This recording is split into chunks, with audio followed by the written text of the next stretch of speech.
Hello साथियों, आज की इस वीडियो में हम आप सभी को बताने जा रहे हैं 10वीं कक्षा के हिंदी का सेंटम एग्ज़ाम पेपर 2023 में जो 1 से लेकर 100 तक के ऑब्जेक्टिव सवाल पूछे गए थे, उन सभी ऑब्जेक्टिव क्वेश्चनों का आंसर आज की इस वीडियो में हम लोग देखने वाले हैं। यहाँ पे हमारे प्रश्न पत्र का सेट कोड ए है, आपका कोई भी सेट कोड हो सकता है, केवल आप सभी को इस वीडियो में क्वेश्चन देकर और उसका आंसर की मिलाते चलना है। तो चलिए बिना समय गवाए पहला क्वेश्चन का आंसर देख लेते हैं। दोस्तों, पहला सवाल क्वेश्चन नंबर 1 में पूछा गया था कि बाबा साहेब अम्बेडकर संपूर्ण वाङ्मय नाम से कितने खंडों में प्रकाशित हो चुका है। तो क्वेश्चन का राइट आंसर जाएगा ऑप्शन ए के साथ 22 खंडों में। उसके बाद में अगला सवाल क्वेश्चन नंबर 2 में पूछा गया था कि एनिहिलेशन ऑफ कास्ट किसकी रचना है। आप सभी को मालूम होगा कि आपके पाठ्य पुस्तक हिंदी का पहला चैप्टर जिसका नाम है श्रम विभाजन और जाति प्रथा, उसके लेखक डॉक्टर भीमराव अम्बेडकर जी हैं और एनिहिलेशन ऑफ कास्ट के लेखक भी डॉक्टर भीमराव अम्बेडकर जी हैं। तो उसके बाद में हम लोग देख लेते हैं क्वेश्चन नंबर 3 को कहता है कि मैं तो खोखा को इंजीनियर बनाने जा रहा हूँ, यह कथन किसका है। तो यहाँ पे क्वेश्चन नंबर 3 का सही जवाब जाएगा ऑप्शन डी के साथ। सेन साहब कहते हैं कि मैं तो खोखा को इंजीनियर बनाने जा रहा हूँ। उसके बाद में आइए क्वेश्चन नंबर 4 की ओर बढ़ते हैं। क्वेश्चन नंबर 4 कहता है कि मदन कौन है।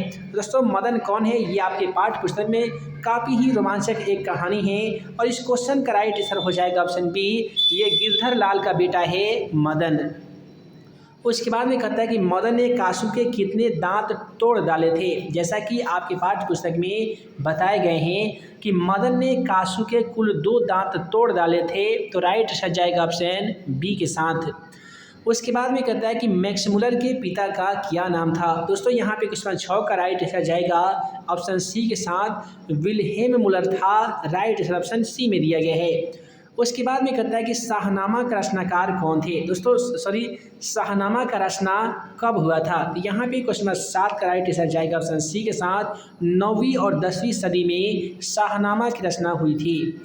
उसके बाद में कहता है कि यहाँ पे कि श्री हेकल क्या थे। देखिए, श्री हेकल जो थे ये क्या थे दोस्तों। तो क्वेश्चन नंबर 8 का राइट आंसर जाएगा ऑप्शन ए के साथ, यह थे एक प्राणी मनोवैज्ञानिक। तो राइट आंसर जाएगा प्राणी वैज्ञानिक के साथ। उसके बाद में कहता है कि गवर्नर जनरल वारेन हेस्टिंग्स को वाराणसी के पास कितने सोने के सिक्के मिले थे। तो क्वेश्चन नंबर 10 का राइट आंसर जाएगा ऑप्शन सी के साथ, उसे 172 सिक्के मिले थे। उसके बाद में अगला सवाल क्वेश्चन 11 की ओर बढ़े। तो क्वेश्चन 11 क्या करता है कि अशोक के फूल शीर्षक निबंध लेखक की रचना किसके द्वारा किया गया था। आप सभी को बता दें कि अशोक के फूल जो शीर्षक निबंध है इसके निबंधकार हैं आचार्य हजारी प्रसाद द्विवेदी जी। तो राइट आंसर जाएगा ऑप्शन डी के साथ। उसके बाद में कहता है कि नाखून को बार बार काटते रहना और अलंकृत करना मनुष्य के किस चेतना को निरूपित करता है। तो ये दोस्तों यहाँ पे क्वेश्चन 12 का राइट जो आंसर हो जाएगा वो हो जाएगा ऑप्शन बी, ये पाश्विक वृत्ति को प्रदर्शित करता है। उसके बाद में आइए अगला सवाल क्वेश्चन 13 की ओर बढ़ते हैं। क्वेश्चन 13 क्या कहता है कि अनुवर्तिता शब्द का अर्थ क्या होता है। क्वेश्चन 13 का राइट आंसर जो हो जाएगा आप हमें कमेंट सेक्शन में जाकर बता सकते हैं। उसके बाद में क्वेश्चन 14 कहता है कि लेखक गुणाकर मुले का जन्म किस जिला में हुआ था।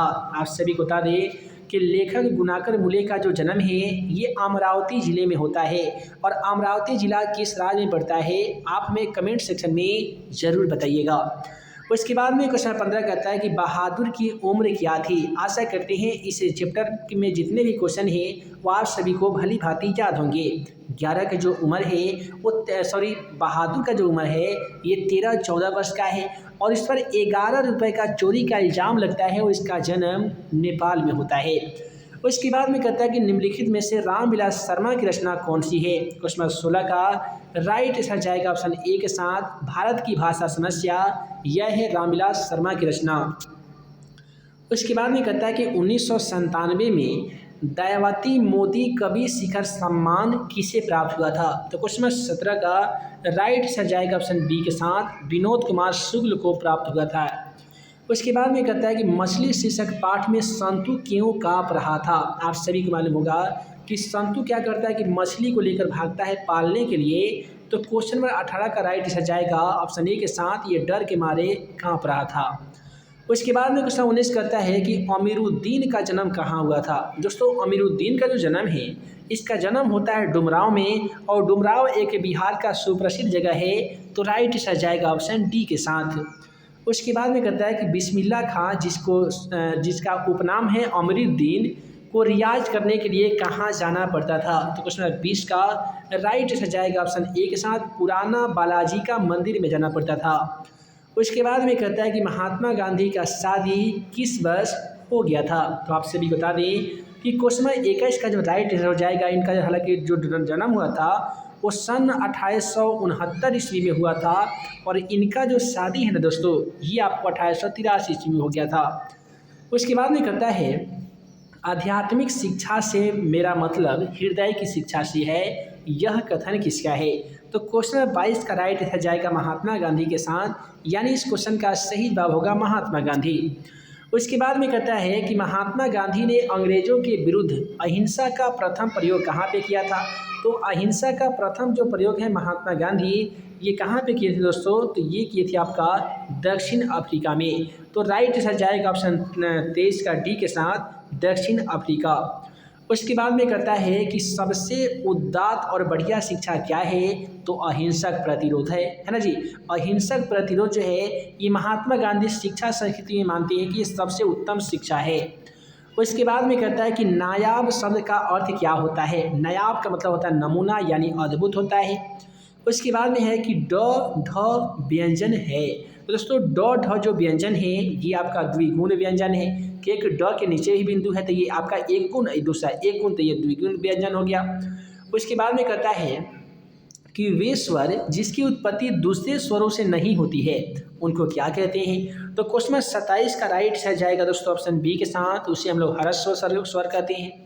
द का उच्चारण स्थान क्या हो जाएगा। जैसा कि हम आप सभी बताए थे कि त थ द ये सब मूर्धा से होता है। उसके बाद में कहता है कि कौन चिन्ह लगाने का अर्थ किसी व्यंजन में स्वर वर्ण का बिल्कुल अभाव है।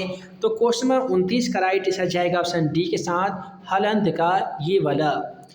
उसके बाद में कहता है कि हिंदी में अनुनासिक वर्णों की संख्या कितनी होती है। तो क्वेश्चन नंबर 30 का राइट आंसर जाएगा ऑप्शन ए के साथ, अनुनासिक वर्णों की संख्या 5 होती है। उसके बाद में कहता है कि एक ध्वनि जब दो व्यंजन से संयुक्त हो जाए तो वह ध्वनि क्या कहलाता है। क्वेश्चन 21 का राइट आंसर दोस्तों आपका जो हो जाएगा ऑप्शन सी हो जाएगा, संयुक्त कहलाता है। उसके बाद में अगला सवाल 32 को देख लीजिए, कहता है कि दो वर्णों के मेल से होने वाले विकार को क्या कहते हैं। हम आप सभी को बार बार बता चुके हैं कि दो या दो से अधिक वर्णों के मेल से जो विकार उत्पन्न होता है उसे संधि कहते हैं, और संधि के कुल 3 भेद होते हैं, ये भी याद रखिएगा। उसके बाद में कहता है कि अन्ना भाव का सही संधि विच्छेद क्या हो जाएगा। तो अन्न प्लस अभाव हो जाएगा। तो क्वेश्चन नंबर यहाँ पे 33 का जो सही जवाब होने वाला है वो अन्न प्लस अभाव, यानी ऑप्शन डी हो जाएगा। उसके बाद में अगला सवाल क्वेश्चन 34 को और बढ़े। क्वेश्चन 34 में क्या कहता है जी कि निम्नलिखित में से शुद्ध शब्द कौन सा है। यहाँ पे हालांकि देखिएगा तो आपका पहला ही गणित आपका शुद्ध वर्ड मिला है। ये क्षमा आपका अक्षर ऐसे लिखा रहता है तो ये गलती हो जाएगा। गृहस्थ भी आपका गलती लिखा गया है, तो शुद्ध वर्ड आपका यहाँ पे गणित हो जाएगा। चलिए उसके बाद में अगला सवाल 35 को बढ़ते कहता है कि निम्नलिखित चिन्हों में से योजक चिन्ह कौन सा है। तो ये आपका योजक चिन्ह होता है। उसके बाद में कहता है कि द्वंद्व समास के पदों के बीच कौन सा चिन्ह लगाया जाता है। देखिए द्वंद्व समास के पदों के बीच में योजक चिन्ह लगता है, यानी ये वाला चिन्ह लगता है।